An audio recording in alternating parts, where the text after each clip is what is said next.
I am Thodime Malla Reddy.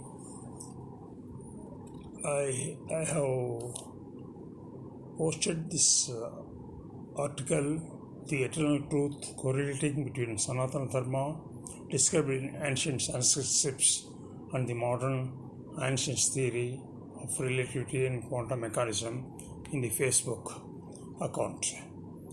Now I want to give it as a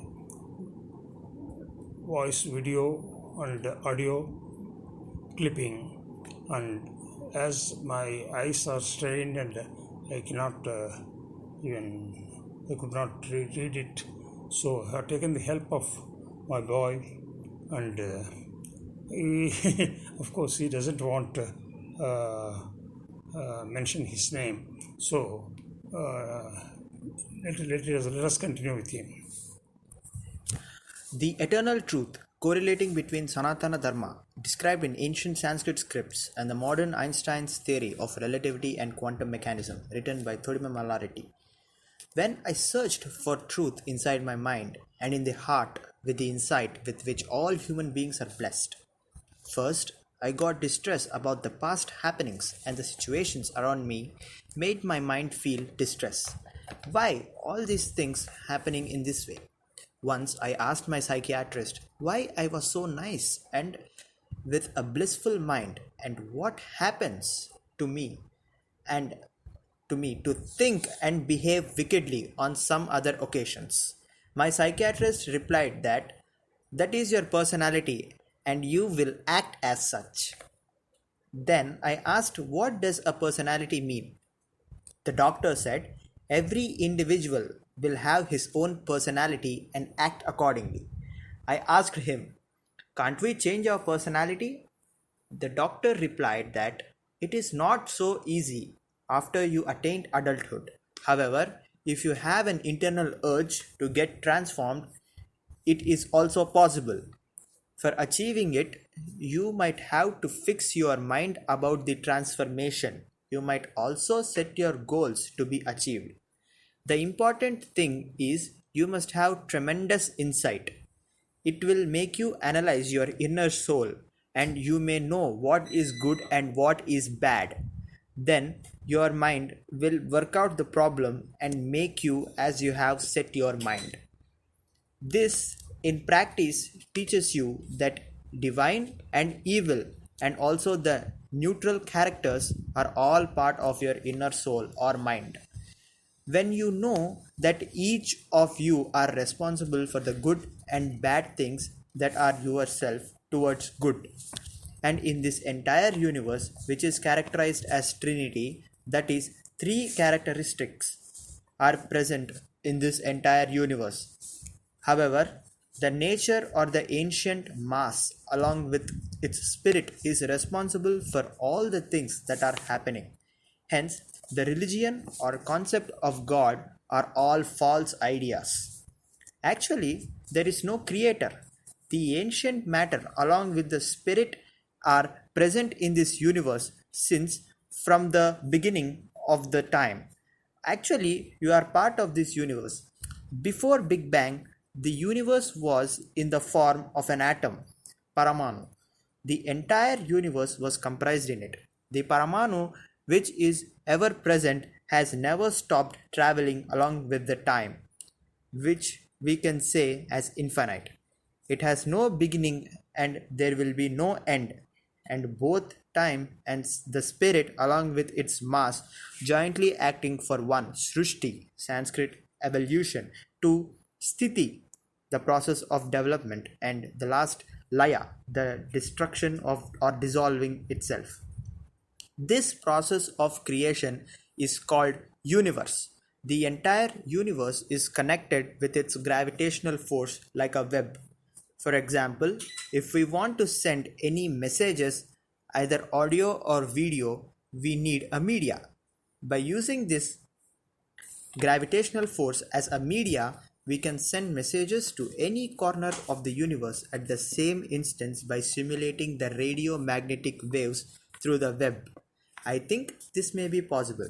I got this idea at least 25 years back, and I remember I have posted it in Google by opening a blog in the year 2007 or so in Ahmedabad with the help of my son, who was in final BTech in DAIICT deemed university. Here, I just want to mention the saying of Krishna. Let Krishna may be the character in Mahabharata, a great epic in Sanskrit language about ancient India. I think the celebrated writer Maharshi Vyasa, who wrote Mahabharata in a fantastic way, all Indians believe it has really happened. I too strongly believe that it has really happened, but for creating interest in the episode, Maharshi Vyasa might have narrated in a style inducting some supernatural powers and beliefs in it.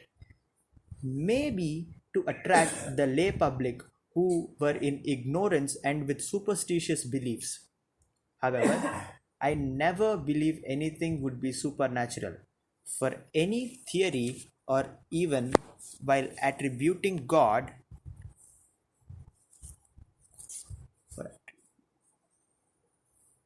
to God, we must follow scientific ways and means. Finally, we can come to a conclusion that the universe has formed with a big bang.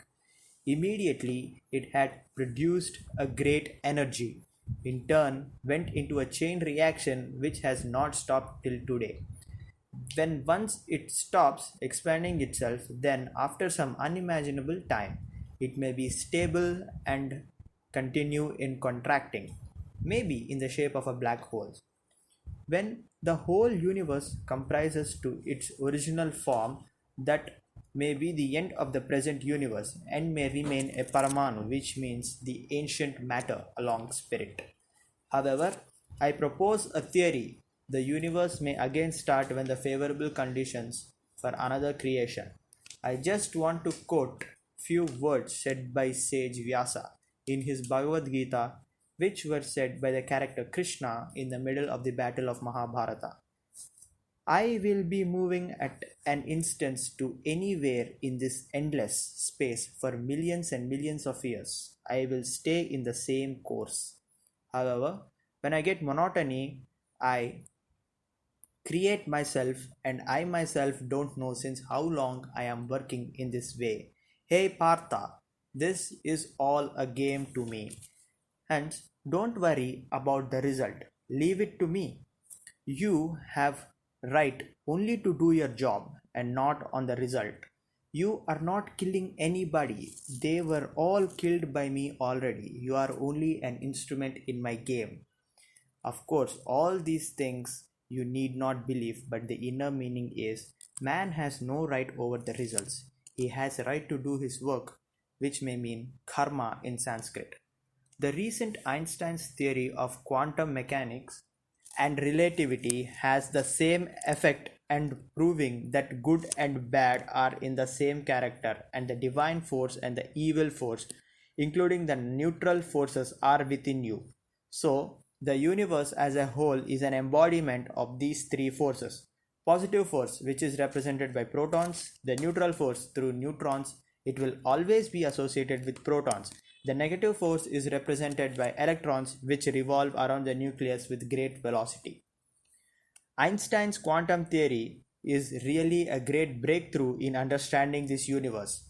He made many innovations in quantum theory. He calculated the strength of positive force and how much weak the negative force in a given virtual unit. He also calculated how much mass is there in an atom and what is there in the remaining area. Finally, he gave a judgment that all good, evil, and neutral forces are present everywhere and will be there forever. Hence, when we take it in practical application, we must know the opposite person is also same as you, and in fact it is you who is present, maybe as a friend or a foe. Our ancestors called these three forces as Trinity. I cannot explain how the ancient Indian scholars mentioned it as Trinity, and also I believe that they have said that the entire universe is comprised with these three forces: Sarva Jagat Trigunatmakam. They explained that these three characters are Srushti, evolution, Sthiti, development, and Laya, destruction. Maybe the entire universe may be dissolved or destroyed. Modern science believes that the universe evolved out of Big Bang, its expansion and development to the present stage, and in future it may be destroyed or dissolved by itself in the form of black holes. It is not my intention to praise the Vedic literature which is in Sanskrit, and my intention is that some aliens might have visited this planet Earth some millions and millions of years before the human evolution. There are some scientists who are saying today that the aliens who visited first might have found Homo sapiens, which do not have any tail and stand erect on their backbone and are very similar to a present man. Of course, all these things are presumed and imaginary, but there is a lot of science in it.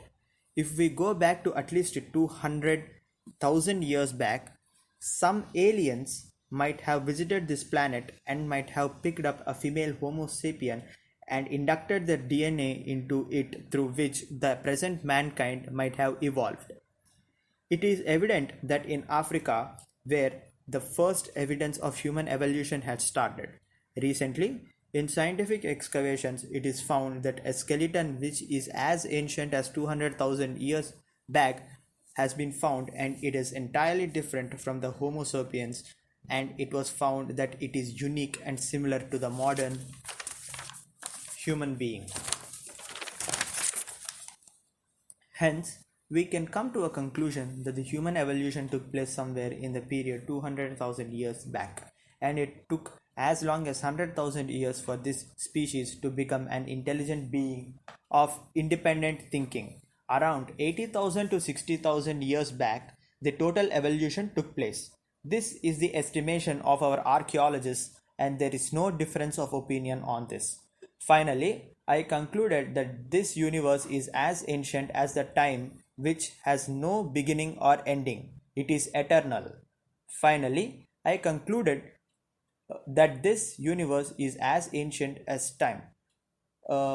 If there is no evil, there may not be